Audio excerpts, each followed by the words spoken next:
Hey everyone, GameCube with Fries here, continuing my updated look at my video game collection, sort of continuing moving through my classic or retro game collection.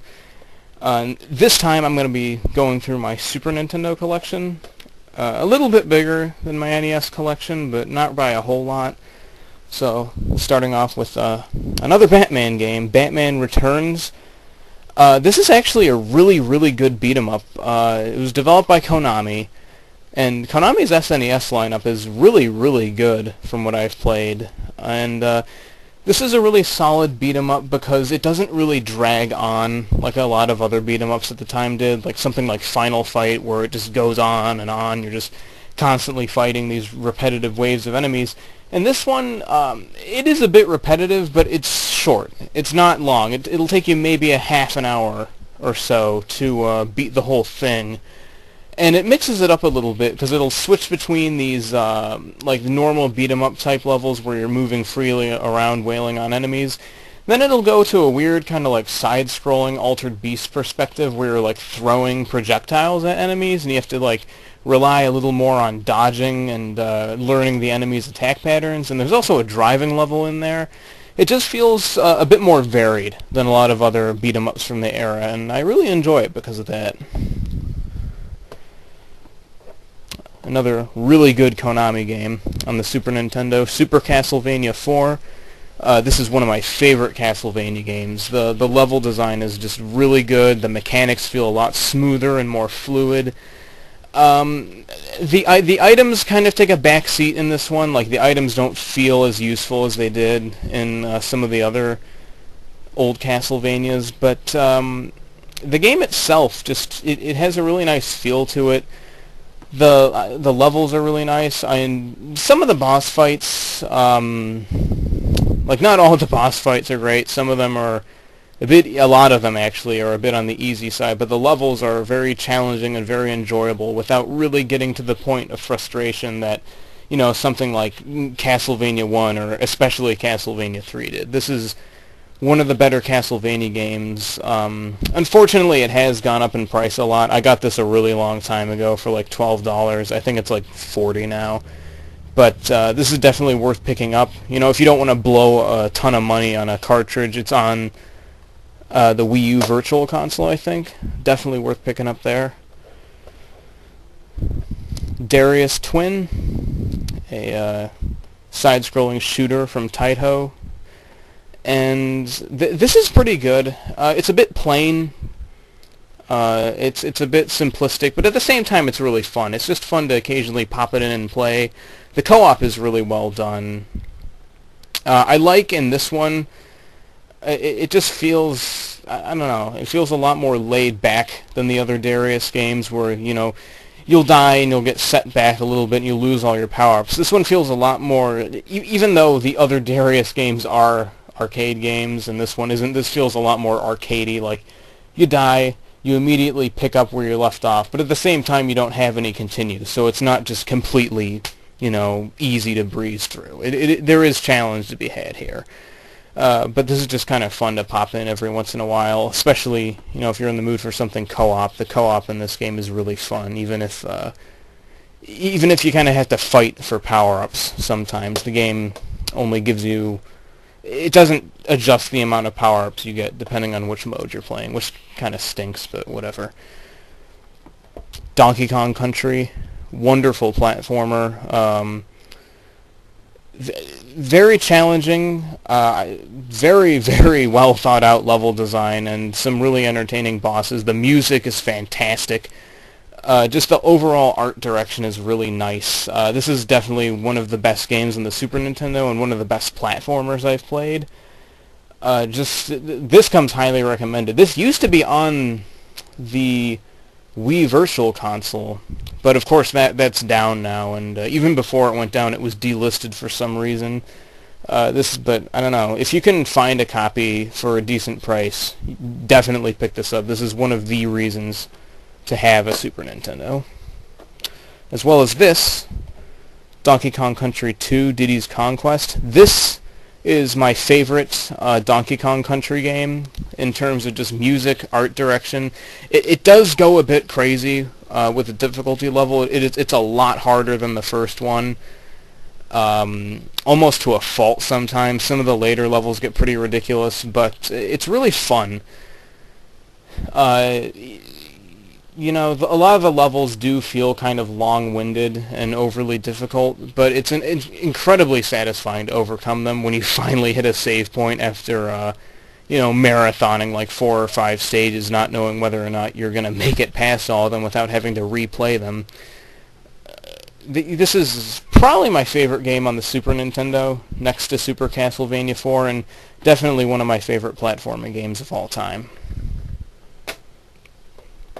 And here we have Donkey Kong Country 3, Dixie Kong's Double Trouble, which is... a lot of people really fucking hate this game, and I don't understand why. One complaint that I see is that the art design is a lot more cartoony, which is, you know, it's a platformer from the 90s. The fuck did you expect?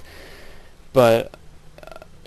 I don't know, it feels just as good as the other two. It controls just as well. The level design is just as good. I actually kind of prefer this over the first one. Like, I don't know, out of the bunch, even though I love the first one, it is kind of my least favorite. I really like the sort of different art direction and overall atmosphere they took with this one. There are some things I don't like some of the levels do feel a little bland, but overall it's definitely worth owning if you enjoyed the first two. I really don't understand all the flack this game gets for, you know, trying something a little different. It isn't even that different. It still plays like Donkey Kong Country. It just looks a little more cartoonish. So, I don't know. People just like to complain. Yet another Konami game, Gradius 3. This is probably my favorite, like, arcade shooter of all time. This was also an arcade game, which was insanely difficult. The Super Nintendo version tones down the difficulty, but doesn't completely eliminate the challenge. If there's one complaint I have about this, is that it does have a lot of slowdown, because I believe it was a launch title. But the power-up system is as fun as ever. It gives you a ton of different options to play with. The level design feels really varied. There are some pretty cool bosses in here. And it is challenging. It kind of hits that sweet spot where, you know, it's hard, but it's not to the point where some of the arcade Gradius games get, where it's just like, ugh. The arcade games get ridiculous. Here we have Spider-Man and Venom Maximum Carnage, which is another beat-em-up. And I played this a lot as a kid. I was never able to get far. I still can't get very far. This is a really hard beat-em-up. It doesn't give you very many continues, and the enemies are relentless as hell. Some of the bosses really take a beating too. It's still pretty cool though. I don't know. I don't enjoy this as much now, just because I was really big into Spider-Man when I was a kid, but not so much now. Still, kind of a neat beat 'em up if you're like really into comic book games or Spider-Man games or even beat 'em ups. It's kind of worth taking a look if you can find it for a decent price, but it's nothing spectacular.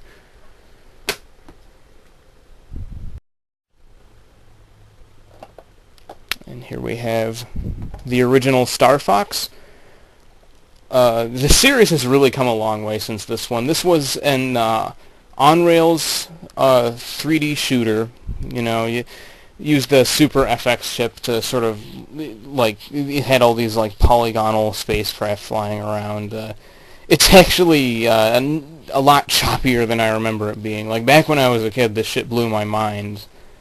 Because back then, really, the only 3D games I had seen were this and basically the early PlayStation games I had played. But it's really rough around the edges for today's standards. It's still cool to look back on, and it is kind of fun. But it does it's overwhelmingly difficult too, like because it gives you 3 different paths to choose, and these are basically the 3 difficulties.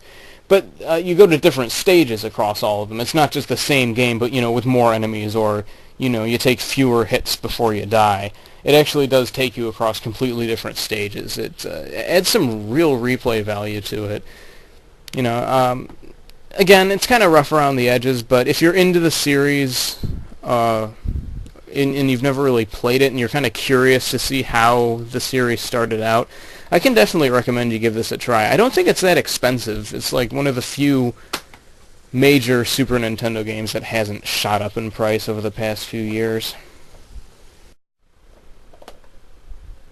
Super Mario AllStars, and this is basically a remastered collection of all the NES Mario games, Mario 1, Mario 2, Mario 3, and the Japanese version of Mario 2, which was named The Lost Levels in this collection.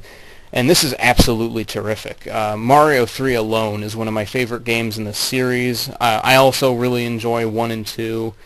I was never really able to get into Lost Levels that much, just because, you know, I enjoy a good challenge in a video game, but Lost Levels gets really crazy as you get further into it. But this is really definitely one of the best games you could get on the Super Nintendo, and it's a collection of old NES games. You know, I would say, in terms of price, it's probably more affordable than going out and getting all of the NES Marios together, unless you get them on Virtual Console, in which case it is most likely cheaper. I think this goes for like around $25-$30. It hasn't really changed in price that much the past few years, but I definitely highly recommend this. Can't really recommend it if you already own the NES games, just because there's no real difference outside of the enhanced graphics and sound, and it does let you actually save. So if you're, you know, Mario 3 is kind of a long game, you wouldn't have to go through it all in one go on this version. But still, you know, if you already have the original versions, I wouldn't really bother with AllStars. Just happens to be the version I grew up with. Super Mario World. And as far as I can remember, this was actually the first game I ever played. This is probably my favorite Mario game, next to Mario 3.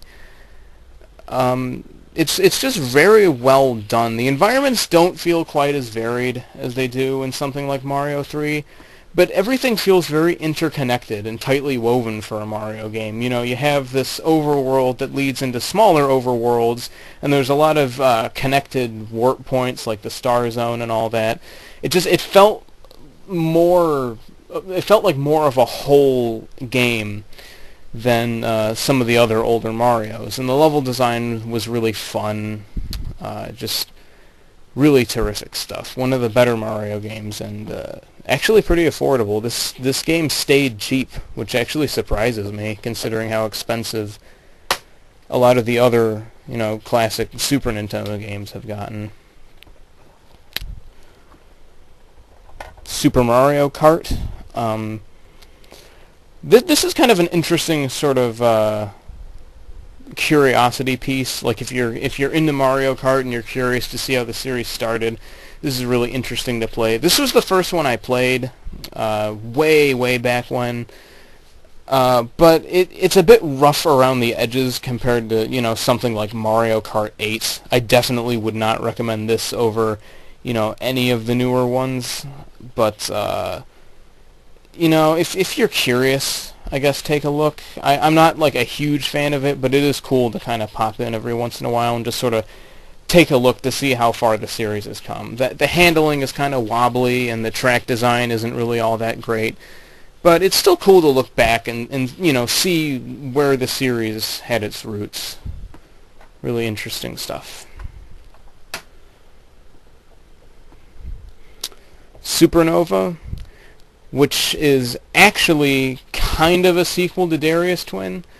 In Japan, I believe it was called Darius Force. I might be wrong about that, but it plays a lot like Darius Twin, but it's also more like the arcade Darius games, where, you know, you'll die and you'll get reset back to a checkpoint. It's a lot more unforgiving than Darius Twin, and it also removes the co-op mode for some reason, which is a shame, because that's one of the things that really made Darius Twin a lot of fun. This game overall, though, it has a little bit more variety going for it than Darius Twin. You know, Darius Twin, a lot of the levels were kind of reskins of each other. This one, from what I've played at least, I've never really gotten that. It is a shame though that they took out that component. Yet another shooter, Super R-Type, which is another really good shooting game. Also, it suffers from a lot of the same issues as Gradius 3, where I think it was a launch title for the Super Nintendo, so there's a lot of slowdown. This one's also pretty unforgiving. All of the R-Type games are generally really hard. This one's mostly hard not because it's relentless or overly difficult or anything. It's mostly hard because of the complete lack of checkpoints. Like, you could make it all the way to the boss of a stage, and some of the stages, they get a little bit long-winded.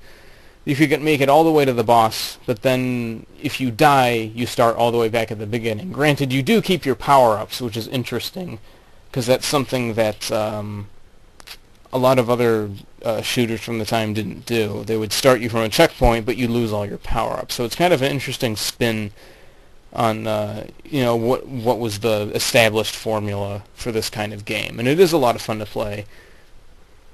I can definitely highly recommend this one. I really want a copy of R-Type 3, but that game has gotten insanely expensive in the last year or so. And one last game, another shooter, but a bit of a different one, UN Squadron, which is a Capcom game. I believe this was initially an arcade game. It's a bit more, the pacing is a bit more slow, and you have an actual health bar in this one. But at the same time, this is one of the more difficult shooters I've played, just period. You can pick, you start out with just the one level, and then as you progress, you can pick certain levels in a certain order. There is a bit of a non-linear nature to it. You can buy different airplanes as the game goes on. You can buy different power-ups to use during the stages, which really come in handy, especially against the bosses. This game is really rough. I've never gotten that far in it, but it's a lot of fun to play. It actually is probably one of my favorite games on the system, and probably one of the better, scrolling arcade shooters from this time period that I've played. So this one comes highly recommended. It's also very cheap, as far as I know. And I don't think it's on Virtual Console, which is kind of a shame. This game deserves a lot more attention than it seems to get. Definitely one of my favorites. So that was my SNES collection. The SNES isn't really a system that I actively collect for, just because of how expensive a lot of the games have gotten. I think Link to the Past I bought on Game Boy Advance because it goes for like $40 or $50 now, and Super Metroid. But the cool thing about the system is there are still a few games you'll find. There are a few little obscure gems that really don't go for that much. That's generally the kind of game that I buy on the Super Nintendo, just because a lot of the more expensive games, I could get them on Virtual Console for way, way cheaper. But anyway, that was my SNES collection. I hope you enjoyed, and I will see you next time.